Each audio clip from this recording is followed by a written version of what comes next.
Mari kita satukan hati, kita berdoa untuk menyambut kebenaran firman Tuhan yang sebentar akan kita dengar dan kita terima.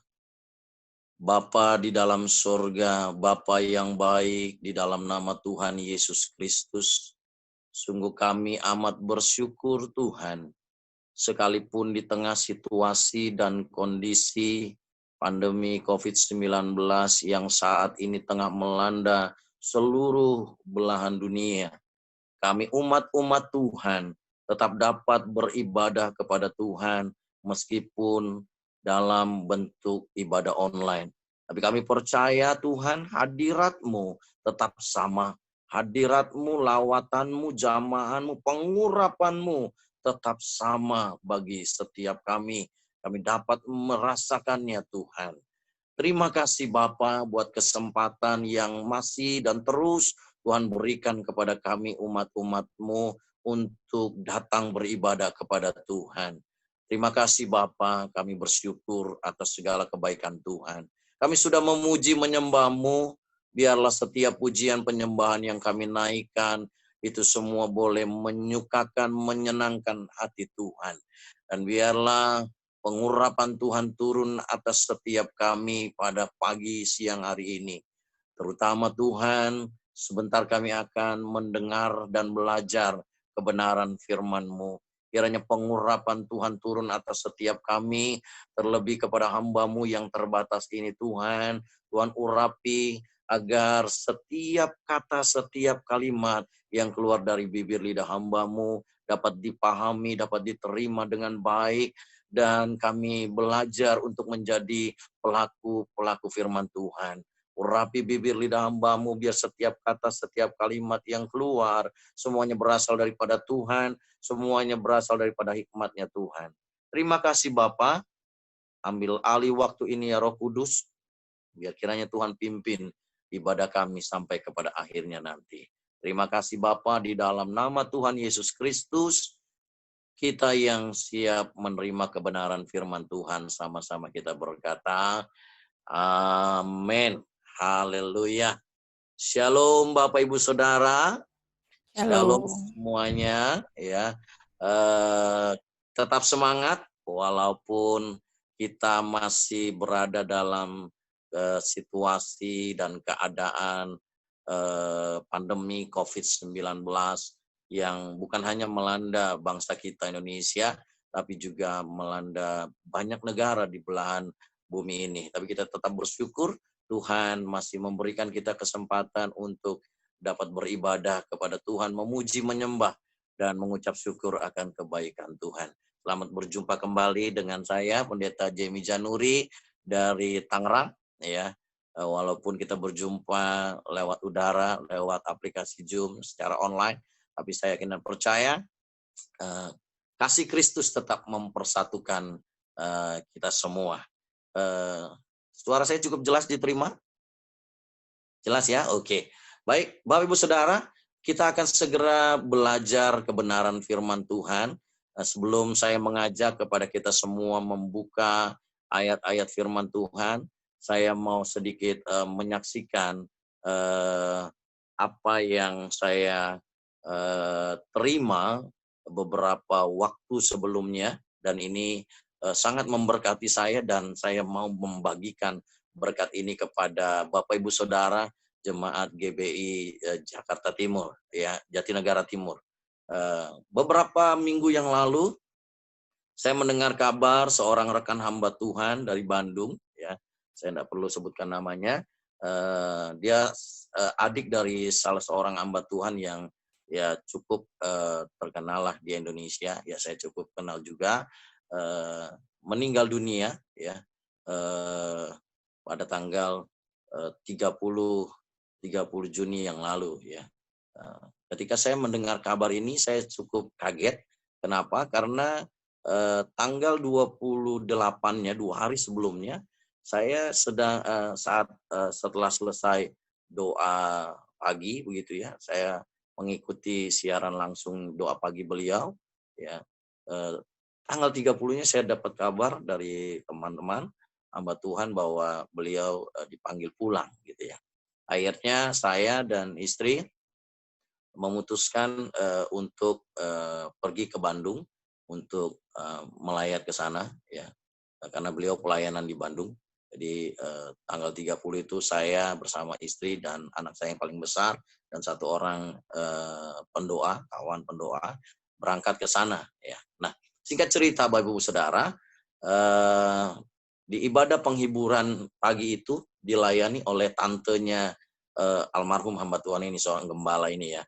eh, Tantenya ini menyampaikan apa namanya, kilas balik kehidupan dari almarhum Pak Gembala yang dipanggil pulang ini. Dan di dalam kesaksiannya itu, tantenya ini juga seorang hamba Tuhan, ya.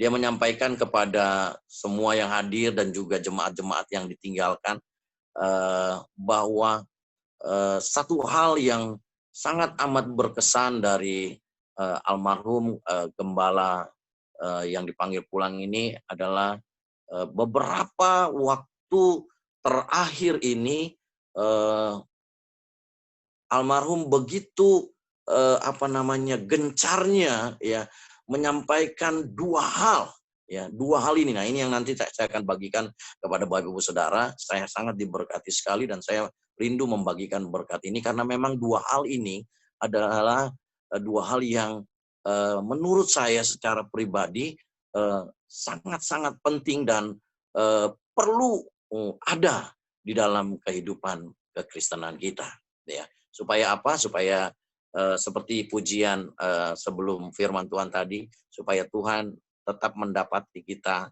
setia sampai akhir. Dua hal ini perlu kita miliki dalam perjalanan iman kekristenan kita. Ya, jadi disampaikan oleh tantenya ini bahwa ternyata almarhum ini ketika dia meninggal tanggal 30 Juni itu beliau tepat 100 hari menjalankan apa yang menjadi tuntunan Tuhan yang diterima oleh beliau. Jadi 100 hari sebelumnya beliau disaksikan menerima tuntunan Tuhan untuk apa namanya, doa pagi bersama-sama jemaat secara live streaming dan berdoa khusus terus untuk Indonesia, ya, khusus untuk bangsa Indonesia selama 100 hari. Dan tepat 100 hari tanggal 30 Juni itu beliau dipanggil pulang, ya. Saya agak merinding dengarnya gitu, ya. Tepat 100 hari. Kenapa saya agak merinding?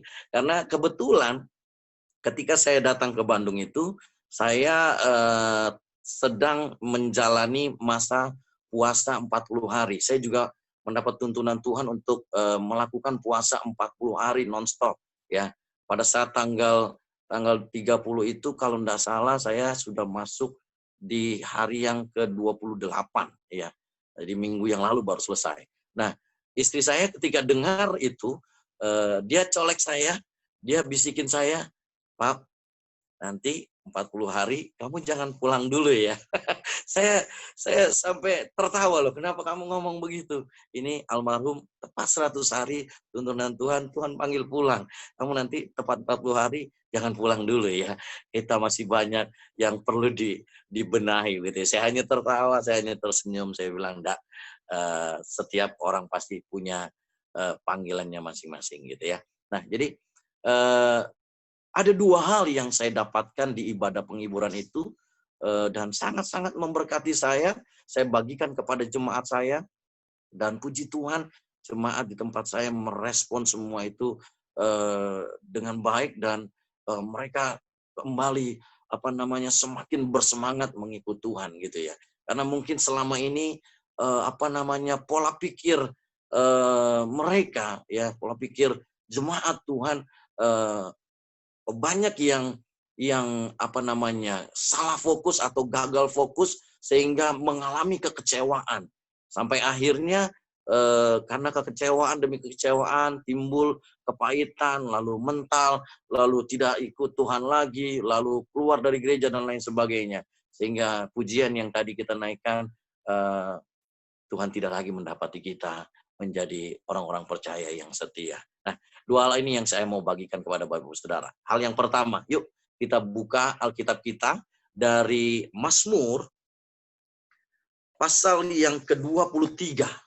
Saya yakin dan percaya kita semua, Bapak Ibu Saudara dan saya, sudah sering membaca, mendengar ya tentang Mazmur 23 yang perikopnya berjudul Tuhan Gembalaku yang baik. Ya. Ini hal pertama yang dibagikan oleh tante dari almarhum gembala yang dipanggil pulang ini. Dan ini sangat-sangat memberkati saya. Dan ketika saya mendengar ini, roh saya begitu menyala-nyala dan saya menerima tuntunan Tuhan untuk saya membagikan kepada jemaat ya. Dan hari ini saya rindu, saya juga membagikan kepada Bapak Ibu Saudara jemaat GBI Jatinegara Timur supaya kita semua jemaat Tuhan memiliki pemahaman yang benar dalam mengiring Tuhan. Baik, saya akan bacakan untuk Bapak Ibu Saudara sekalian, ya mungkin di layar sudah terpampang, ya. Mazmur 23 ayatnya yang pertama sampai dengan ayatnya yang ke-6. Demikian firman Tuhan. Tuhan gembalaku yang baik. Mazmur Daud. Tuhan adalah gembalaku, takkan kekurangan aku. Ia membaringkan aku di padang yang berumput hijau. Ia membimbing aku ke air yang tenang. Ia menyegarkan jiwaku. Ia menuntun aku di jalan yang benar oleh karena namanya. Sekalipun aku berjalan dalam lembah kekelaman, aku tidak takut bahaya sebab Engkau besertaku. Gadamu dan tongkatmu itulah yang menghibur aku. Engkau menyediakan hidangan bagiku di hadapan lawanku. Engkau mengurapi kepalaku dengan minyak, pialaku penuh melimpah. Kebajikan dan kemurahan belaka akan mengikuti aku seumur hidupku, dan aku akan diam dalam rumah Tuhan sepanjang masa. Amin. Bapak Ibu Saudara yang terkasih, mungkin Bapak Ibu Saudara juga pernah mendengar lagu tentang Mazmur 23 ini, ya. Tuhan adalah gembalaku, takkan kekurangan aku. Ya, sebuah lagu yang indah yang lahir dari Mazmur Daud yang berkata, Tuhan adalah gembala. Yang pertama yang terus didengung-dengungkan, disampaikan oleh almarhum gembala ini, ya. Dan saya sampaikan ini juga kepada jemaat di mana saya menggembalakan. Yang pertama yang perlu ada di dalam kehidupan kekristenan kita, yang harus ada di dalam perjalanan iman Kristen kita adalah jadikan Tuhan Yesus sebagai gembala kita, gembala agung kita. Mungkin saya dan gembala setempat GBI Jatinegara Timur dipakai Tuhan untuk menjadi gembala gereja lokal, ya, menjadi pemimpin jemaat di mana Tuhan tempatkan. Tetapi Bapak Ibu Saudara, yang terutama yang harus kita jadikan sesuatu yang utama adalah jadikan Tuhan Yesus sebagai gembala agung kita. Kenapa? Ketika kita menjadikan Tuhan Yesus sebagai gembala agung kita, kita tidak akan pernah mengalami yang namanya kekecewaan, kepahitan, sakit hati. Kenapa? Karena Dia tidak akan pernah mengecewakan saudara dan saya. Saya sebagai gembala, saya berkata kepada jemaat saya ketika saya menyampaikan hal ini. Saya sebagai gembala, saya manusia biasa, saya punya keterbatasan. Mungkin ya, ada jemaat-jemaat, ada pelayan-pelayan Tuhan yang tanpa saya tahu ya, mengalami kepahitan terhadap saya sebagai gembala lokal. Mengalami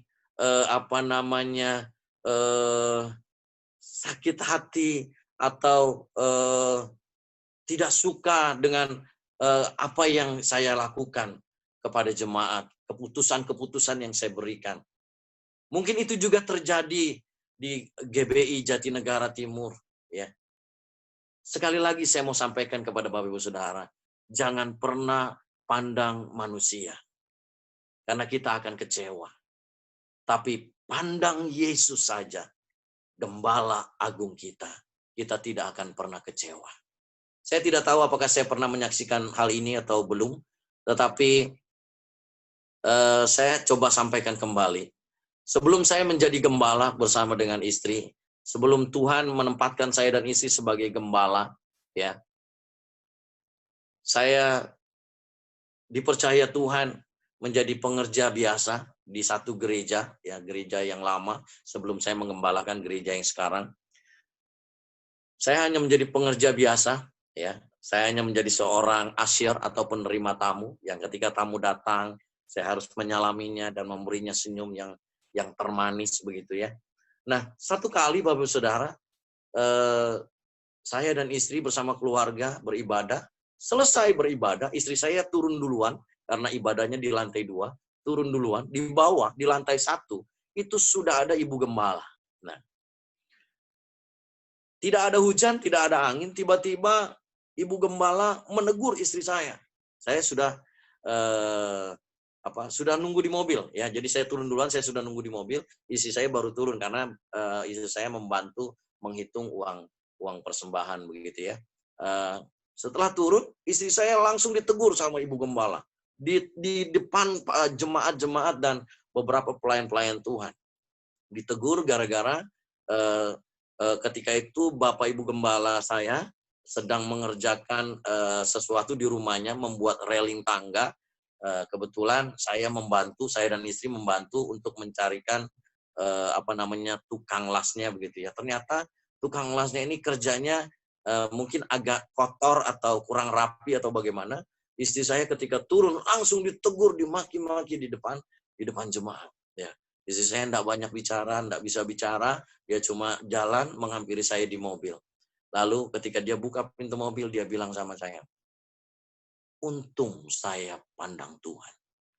Kalau saya tidak pandang Tuhan, mungkin saya nggak akan pernah mau ke gereja ini lagi.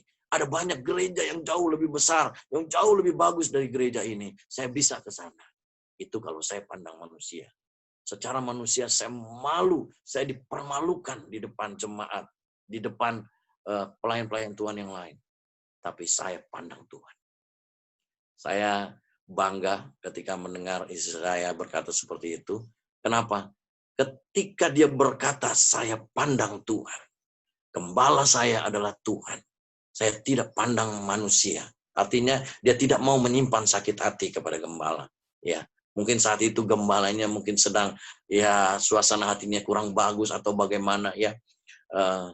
Akhirnya kami tetap beribadah di gereja itu dan setahap demi setahap Tuhan angkat, ya. Tuhan percayakan pelayanan-pelayanan yang lebih lagi sampai hari ini. Tuhan percayakan saya dan istri untuk menggembalakan satu gereja Tuhan, ya. Nah, Bapak Saudara, kalau kita menempatkan Tuhan sebagai gembala, dia tidak akan pernah mengecewakan kita. Gembala, saudara dan kita semua mungkin pernah melakukan alpa begitu, ya, pernah melakukan kelalaian, ya. Kadang-kadang jemaat, oh kok dia dibesuk, yang ini enggak gitu, ya. Oh yang ini disalamin, yang ini enggak gitu, ya. Kalau kita memandang manusia, kita pasti akan kecewa. Saya mau keluar dari gereja ini. Saya mau pindah ke gereja yang lain, yang jauh lebih besar, yang jauh lebih bagus. Mau sampai kapan kita akan menjadi jemaat yang seperti itu? Kalau kita hanya memandang manusia, kita akan terus kecewa dan kita tidak akan pernah bertumbuh. Tetapi ketika kita menempatkan Tuhan sebagai gembala, kita pandang Tuhan, apapun yang kita alami, apapun yang kita terima, perlakuan apapun, kita tetap pandang Tuhan dan kita tetap stay sampai rencana Tuhan tergenapi dalam kehidupan kita. Itu yang pertama. Yang kedua, dikatakan tadi di Mazmur 23. Tuhan adalah gembalaku, tidak akan kekurangan aku. Yang kedua, ketika saudara dan saya menempatkan Tuhan Yesus sebagai gembala agung kita, firman Tuhan berkata, tidak akan kekurangan aku. Saat ini kondisi dan situasi semuanya serba sulit. Ya. Ada banyak orang yang kehilangan pekerjaan. Ada banyak orang yang kehilangan usahanya. Ada banyak orang yang kehilangan penghasilannya. Semua susah, semua sulit. Tapi firman Tuhan berkata, ketika kita menempatkan, menjadikan Tuhan gembala agung kita di dalam kehidupan kita, dia berkata, ya, kita tidak akan pernah kekurangan. Amin. Kita tidak akan pernah kekurangan. Di ayat selanjutnya, kenapa kita tidak akan kekurangan? Firman Tuhan berkata, ia membaringkan aku di padang yang berumput hijau. Kita ini domba-dombanya Tuhan. Domba ini makannya rumput. Artinya ketika saudara dan saya menjadikan Tuhan gembala agung kita, Tuhan sediakan semua yang menjadi kebutuhan kita. Kita tidak perlu khawatir. Di situasi, kondisi seperti sekarang ini yang serba susah, serba sulit. Tidak perlu khawatir. Tuhan sediakan semuanya. Tuhan membaringkan kita di padang yang berumput hijau. Tuhan membimbing saudara dan saya ke air yang tenang. Tuhan akan menyegarkan jiwa kita. Tuhan akan menuntun kita di jalan yang benar oleh karena namanya. Nama Tuhan. Kalau Bapak Ibu Saudara pelajari, ada banyak nama-nama Tuhan yang luar biasa. Ya. Tuhan adalah gembalaku. Itu Elroy, Allah yang melihat, Allah yang menjadi gembala kita. Yehova Rafa, Allah yang menyembuhkan. Apalagi Yehova Shalom, Allah damai sejahtera. El Gibor, Allah yang perkasa. Ada banyak lagi. Tuhan berkata, Tuhan akan menuntun saudara dan saya di jalan yang benar oleh karena namanya. Ya. Jadi Bapak Ibu Saudara, yang pertama, yang harus saudara tanamkan di dalam kehidupan kekristenan kita. Jadikan Tuhan sebagai gembalamu. Ketika engkau menjadikan Tuhan sebagai gembalamu, kau tidak akan pernah kecewa. Dan tidak akan pernah dikecewakan. Karena dia tidak pernah mengecewakan kita. Yang kedua, gak perlu khawatir. Situasi susah sulit bagaimanapun, Tuhan berjanji dia akan menyediakan apa yang menjadi kebutuhan kita. Bahkan di ayat selanjutnya, ya, dikatakan, sekalipun aku berjalan dalam lembah kekelaman, sekalipun Tuhan mengizinkan saudara dan saya berada pada satu situasi, pada satu kondisi yang sulit, ya, artinya udah sulit banget. Sekalipun Tuhan ya mengizinkan kita berjalan dalam lembah kekelaman, kita nggak akan pernah takut bahaya. Kenapa? Karena Tuhan selalu ada beserta dengan kita. Gadanya Tuhan ya akan melindungi kita. Tongkatnya Tuhan akan tetap ya mengontrol kita untuk tetap berada pada jalurnya Tuhan.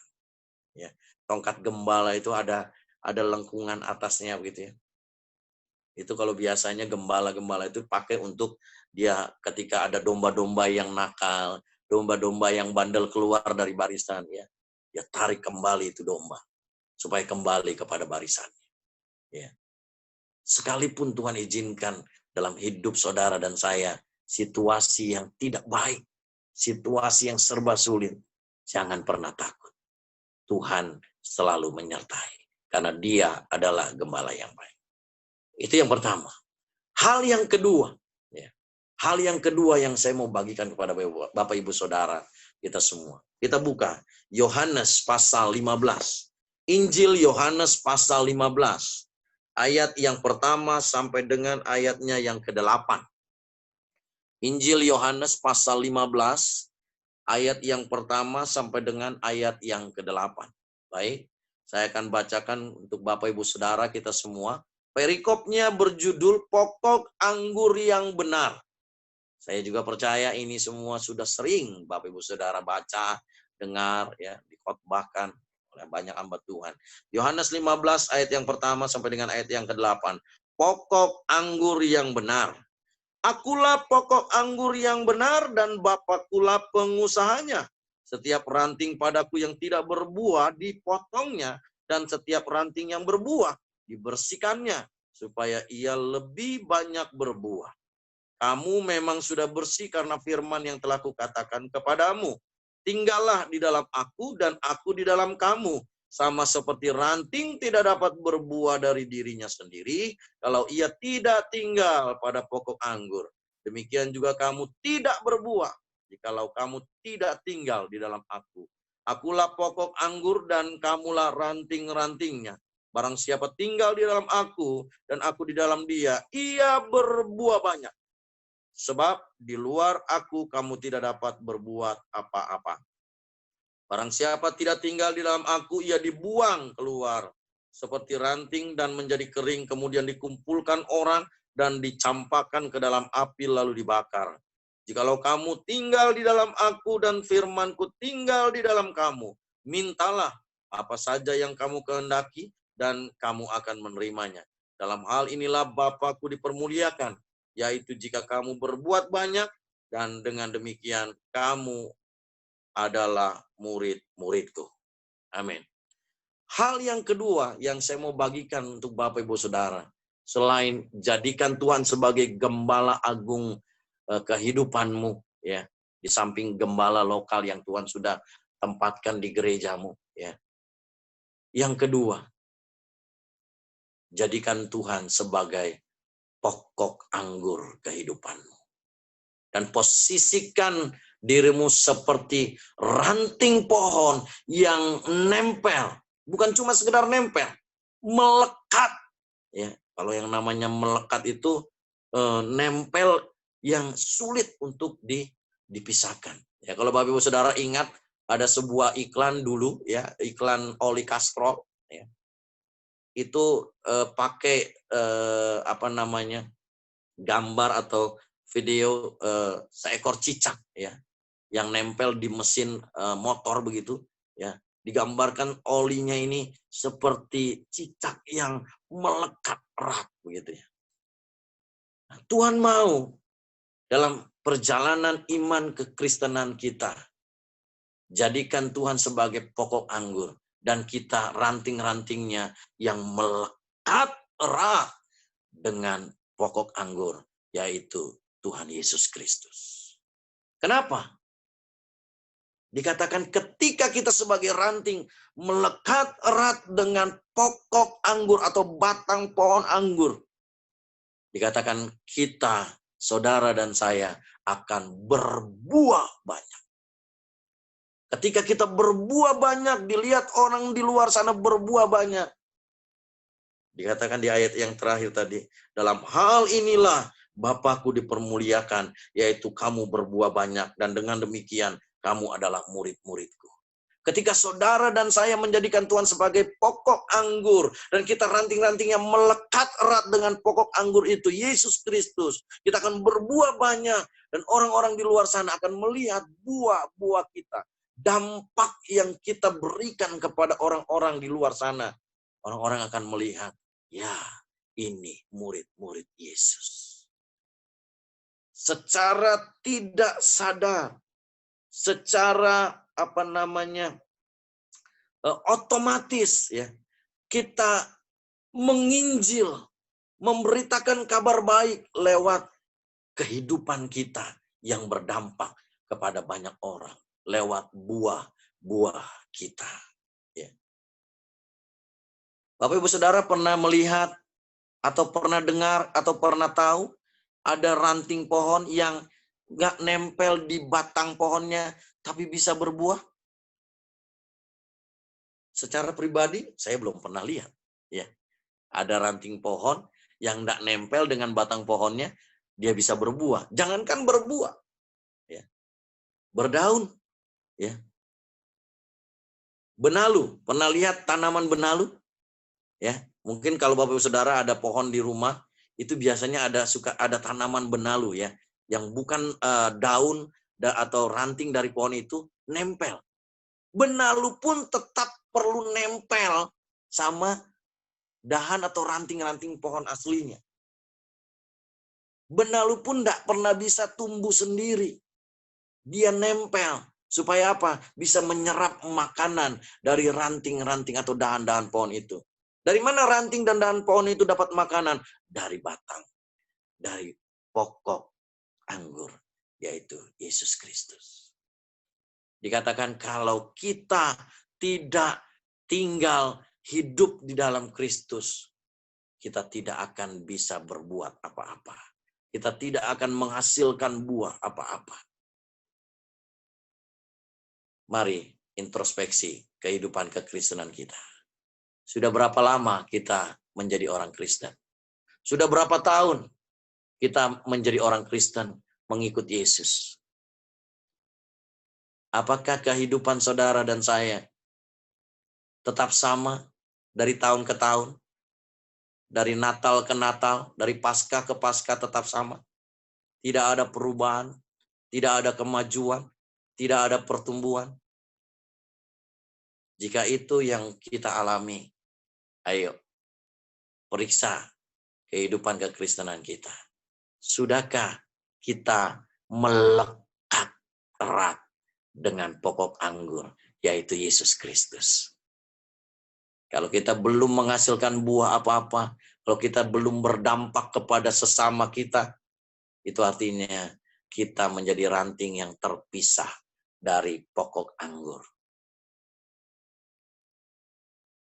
Dua hal ini sangat penting dan sangat-sangat perlu ada di dalam perjalanan iman kekristenan kita semua. Yang pertama, jadikan Yesus sebagai gembalamu. Pandang Yesus saja. Jangan pernah pandang manusia. Karena manusia pasti mengecewakan. Saya sebagai gembala, saya percaya saya juga pasti pernah mengecewakan jemaat saya. Saya percaya jemaat-jemaat saya pasti ada yang kecewa dengan saya. Saya bisa memahami itu. Kenapa? Karena saya ini manusia. Saya juga punya kelemahan, saya punya keterbatasan. Makanya saya sampaikan kepada jemaat saya dan pagi hari ini, saya sampaikan kepada Bapak Ibu Saudara. Pandang Yesus saja. Dia tidak akan pernah mengecewakan saudara dan saya. Amin. Dia tidak akan pernah mengecewakan kita. Ketika kita jadikan Yesus sebagai gembala kita, apapun yang kita hadapi, apapun yang kita terima, kita tetap kuat, kita tetap bertahan, kita tetap maju terus. Tidak ada istilah, saya mau keluar dari gereja, saya nggak mau lagi ibadah, saya mau berdiam diri dulu. Ya bahasanya rohani banget. Saya mau berdiam diri dulu. Tapi lama-kelamaan berdiam diri, akhirnya ya muntaber. Tahu muntaber? Mundur tanpa berita. Ya. Jadikan Yesus sebagai gembala agung kehidupanmu. Ketika engkau jadikan Yesus sebagai gembala agung kehidupanmu, engkau hanya pandang dia. Kau hanya pandang dia. Apapun yang kau lakukan, kau hanya pandang Yesus. Ya. Yang kedua, jadilah ranting-ranting yang menempel, yang melekat erat dengan pokok anggur, yaitu Yesus. Jangan pernah menjadi orang-orang percaya ya yang mengandalkan kekuatan kita sendiri. Kekuatan kita sebagai manusia terbatas, tetapi kekuatan Dia, Tuhan, tidak pernah terbatas dan tidak dapat dibatasi oleh apapun.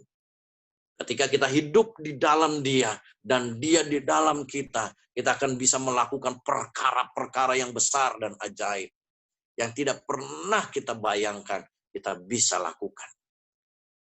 Asal kita nempel, melekat erat dengan Tuhan. Kita pasti berbuah banyak. Dan buah kita itu akan bisa dinikmati, akan bisa berdampak bagi banyak orang. Ya. Jangan kita menjadi orang-orang percaya, menjadi orang-orang Kristen, ya, menjadi murid-murid Kristus, tetapi kehidupan kita tidak berdampak baik, tidak berbuah baik bagi sekeliling kita. Itu tidak mempermuliakan nama Tuhan, tetapi mempermalukan nama Tuhan. Hati-hati Bapak Saudara, beda tipis. Mempermuliakan nama Tuhan dengan mempermalukan nama Tuhan. Jadi ini Bapak Ibu Saudara yang saya mau bagikan kepada kita semua. Di dalam kehidupan kekristenan kita, selalu jadikan Tuhan Yesus sebagai gembala agung kita. Tempatkan dia sebagai gembala kita. Kita mungkin punya gembala lokal, kita mungkin punya bapak rohani, kita mungkin punya pemimpin rohani. Itu perlu dan kita harus taati juga. Karena mereka adalah wakil-wakilnya Allah, wakil-wakilnya Tuhan. Tapi di atas semuanya itu, jadikan Yesus sebagai gembala agung kita. Dia yang akan memimpin saudara dan saya. Sekalipun harus melewati lembah kekelaman, dia tetap tidak akan meninggalkan saudara. Dia gembala yang baik. Dia tetap ada bersama dengan saudara. Di musim yang sulit sekalipun, di musim yang paceklik sekalipun, dia tidak pernah meninggalkan saudara dan saya. Dia akan tetap memelihara hidup saudara. Seperti Mazmur 23 tadi katakan. Ya. Dia akan memimpin kita, membimbing kita ke air yang tenang, ke padang rumput yang hijau. Semuanya Tuhan sediakan. Sekalipun harus melewati masa-masa sulit, dia tidak tinggalkan, dia tidak kabur. Dia tidak pergi meninggalkan kita. Dia tetap ada bersama dengan kita. Dia Allah Immanuel. Ya. Yang kedua, jadilah ranting-ranting yang selalu melekat erat. Tinggal di dalam Tuhan. Jangan pernah mengandalkan kekuatan kita sendiri sebagai manusia. Karena kekuatan kita terbatas. Firman Tuhan berkata, terkutuklah orang yang mengandalkan kekuatannya. Tetapi diberkatilah orang yang mengandalkan Tuhan. Terus nempel, terus melekat dengan pokok anggur, yaitu Yesus Kristus. Dia akan membuat kita bertumbuh dan berbuah, berdampak bagi lingkungan sekitar kita, terutama bagi keluarga kita. Ya. Dimulai dari keluarga kita dulu.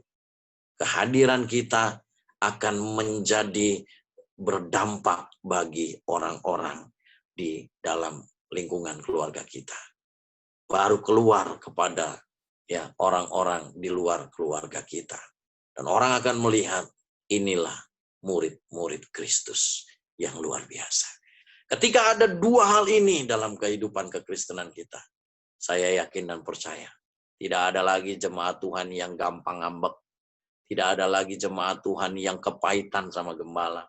Tidak ada lagi jemaat Tuhan yang sakit hati sama gembala, sama pemimpin rohaninya.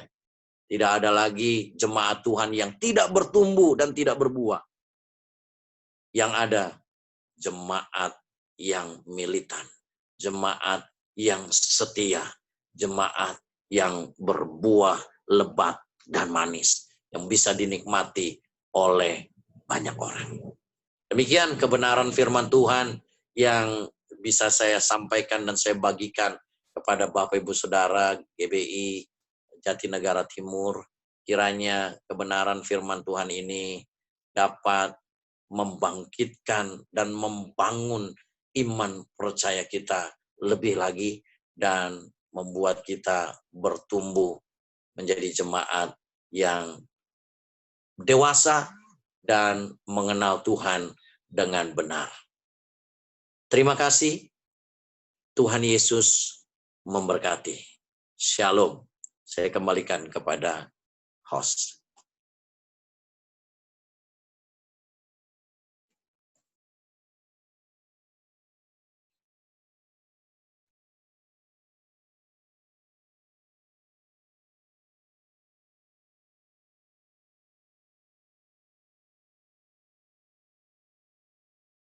Sendiri.